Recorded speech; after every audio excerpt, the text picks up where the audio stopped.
Magluluto tayo ng bangus na may tausi. Ayan, pinirito natin.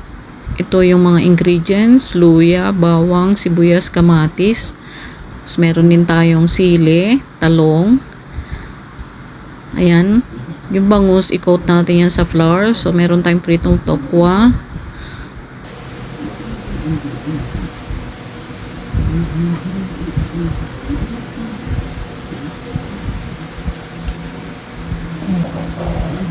Slice natin ang tokwa kasi masyado malalaki. Madurog na. Madudurog pagka mix na natin yan. Lahin muna natin yung prito. Prito ko muna yung talong bago ko ihahalo sa aking black beans ng bangus.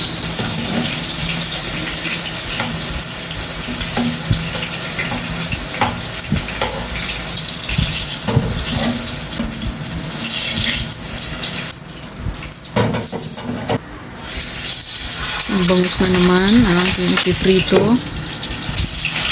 Ayan.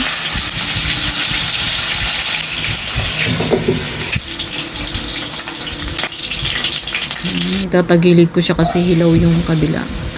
So magigisa na ako ng luya, bawang, sibuyas,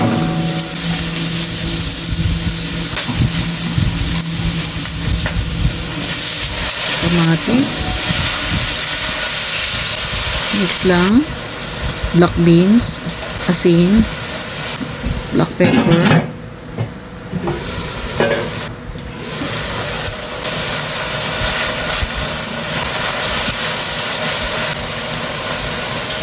tubig. Lalagay ko na yung bangus.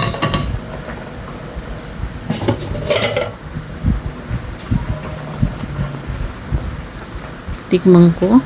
May sili. Lagyan ko ng asukal. Ilalagay ko na yung tokwa. Yung talong. Tikman ko ulit. Ayan, luto na po ang aking bangus na may tausi, na may tokwa at talong.